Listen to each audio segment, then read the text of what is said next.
Is a brand intellectual property? A definition of brand and intellectual property is called for, I think. People often ask the question, what is a brand or what is intellectual property? And is a brand intellectual property? Well, before I answer that question, let's take a look at what the terms mean. You see, a good starting point to understanding what brand and branding is all about is to note the word's origins. You see, brand started as a term to describe the identifying mark that was burned on livestock with a branding iron. That was how people could tell who owned the cattle. So, although the concept of branding has its roots in this visual imagery, it's really important to understand and appreciate that branding has moved on considerably since those very early times.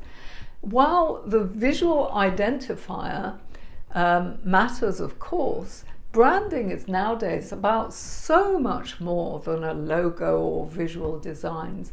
Actually, the visual identity is the very final stage of branding, not the first one. The design of your business is key. You see, branding nowadays is much more about the way you design your business than designs that you get for your business to use. So you don't start with a designer. Even small businesses have a brand. It's not necessary to be a household name or a large business established for brand to be relevant to you.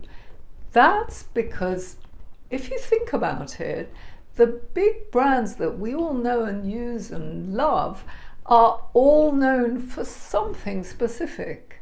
Every single business, charity, or other entity can be said to have a brand in the sense that they all have an identity, rather like you or I have an identity as people.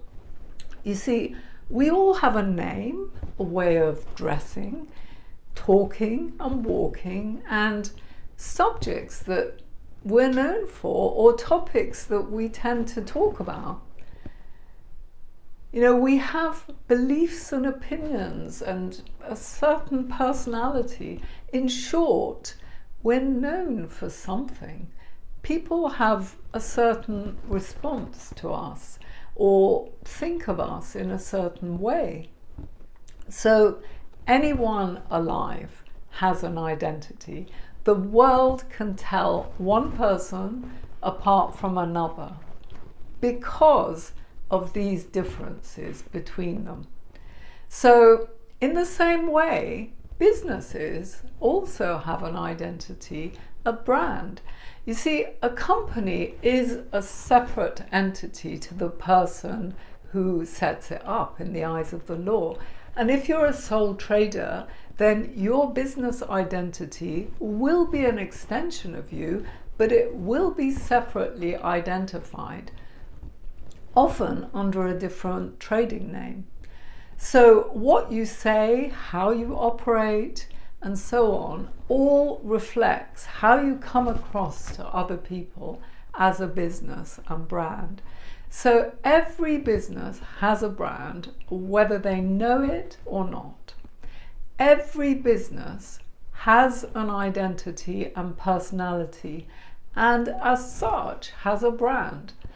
Branding, the branding process really involves thinking deeply and thoroughly about how you create a good business that's reliable and known for delivering on a specific promise.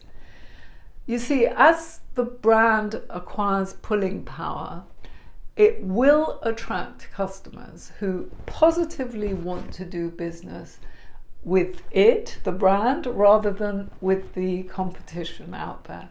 So the brand a business establishes gradually also attracts employees, suppliers, and ultimately investors. So think about the associations that you have when considering successful brands such as IKEA or Apple.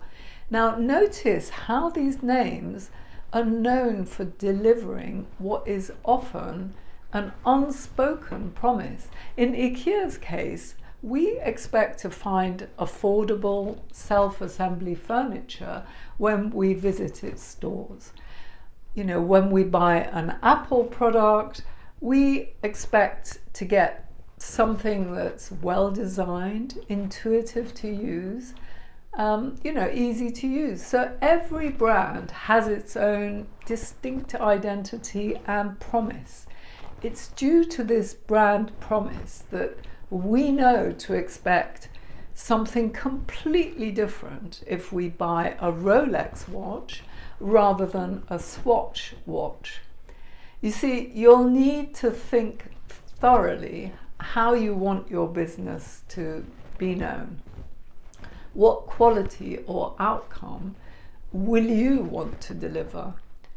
And consistently and reliably, how will customers know what to expect if they, for example, use your product or service as opposed to the competition? How will they avoid unpleasant surprises? Buying a product or service from a business whose brand is not yet known is risky because it represents something untried and untested. Once a business becomes a recognized brand in its marketplace, it can then command a price premium or a market premium. You see, people are willing to pay a premium to receive the expected results that the brand is known for delivering. This applies even if the promise of the brand is based on price. For example, people may still prefer to shop at IKEA rather than the local shop, the unknown shop down the road, even though it's got cheaper prices, because they have certain reassurances regarding product quality and the shopping experience that they can expect at IKEA. So shopping at IKEA carries little risk. They won't have this comfort at all, nor recognition, if they use the unknown seller down the road. Shopping at IKEA carries little risk because IKEA is a brand, which means that customers know what to expect from it. It's a known brand. So brand is primarily about substance rather than surface visual imagery. Indeed, nowadays, even employed individuals and the business owners of companies need to consider their personal branding in terms of what they want to be known for. So once you've worked out how you want to be known and sorted out your branding, get some designs to help support the overall impression that you want to create and the feelings you want your brand to evoke. And that is the last step. So if you don't create a successful business that meets a market need first, then no amount of visual identity branding to align you or whatever it is that designers might say are going to turn your business into a brand. So my online course, More Than Brand, helps you work through your branding, including the intellectual property aspects of branding.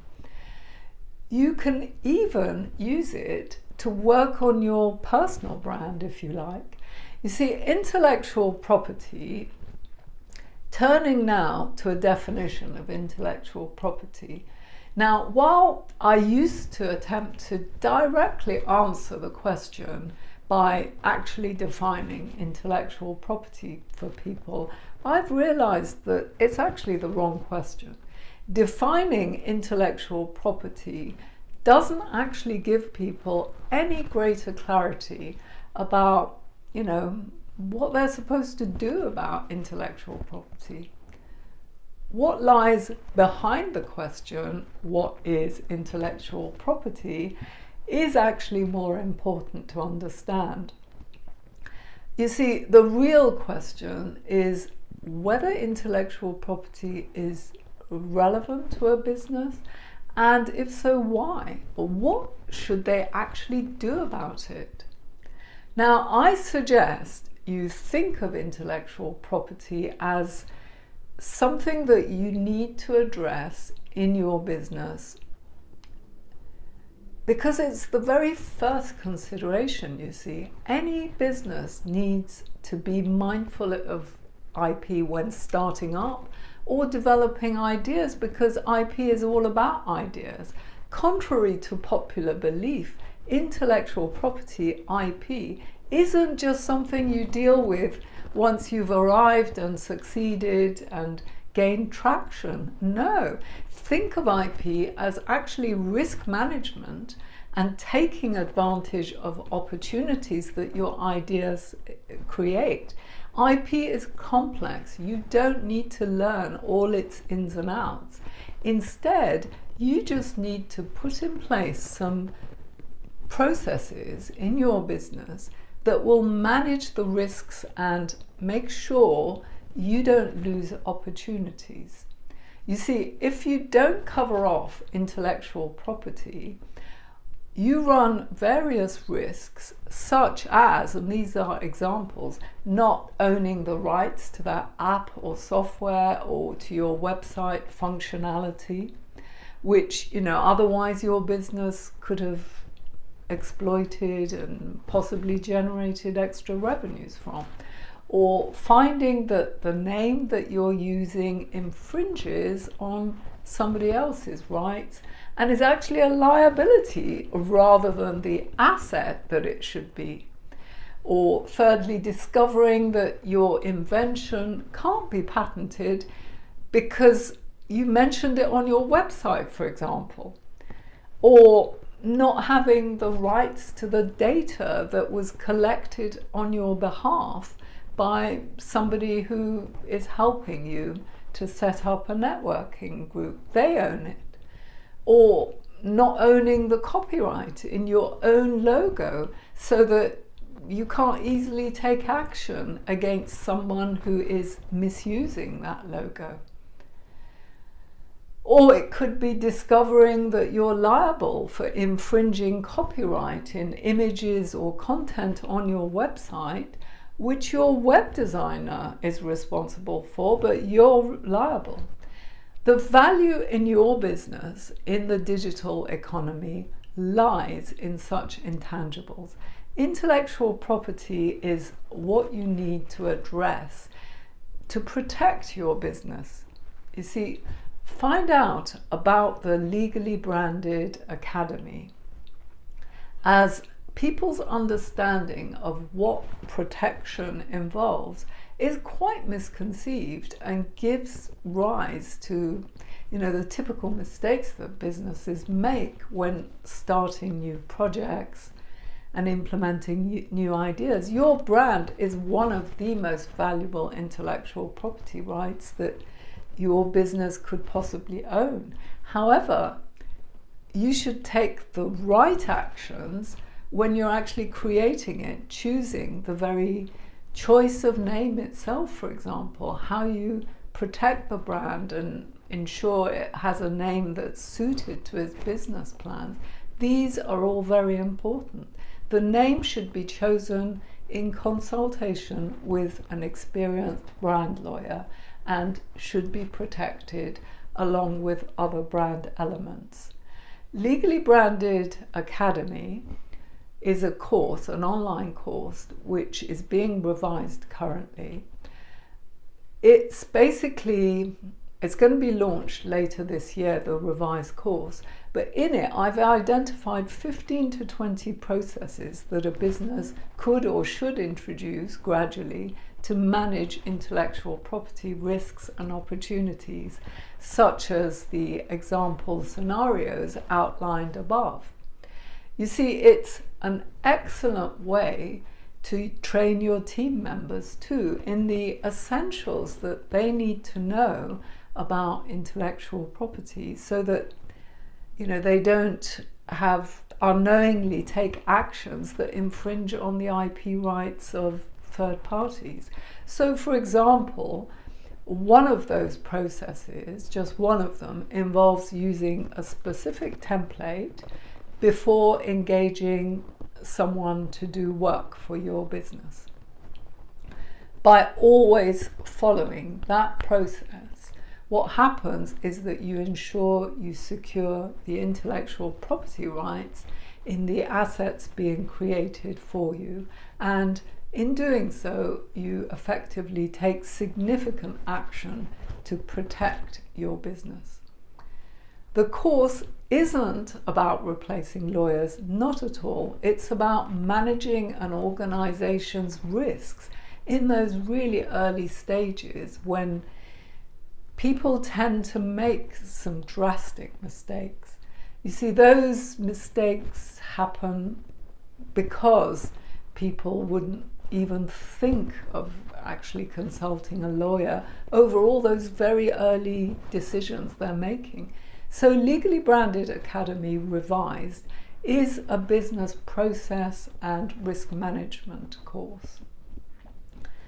As intellectual property concepts apply pretty much universally the world over, thanks to various important treaties that are signed between nations worldwide, the Legally Branded Academy is actually relevant no matter which country you're located in, within reason, no matter where you are. So you want to protect your business now. A good way would be to invest in the current Legally Branded Academy course, as the price is going to double later this year when we launch the new one. By getting access to the more affordable price now, then you'll still have access to the revised version.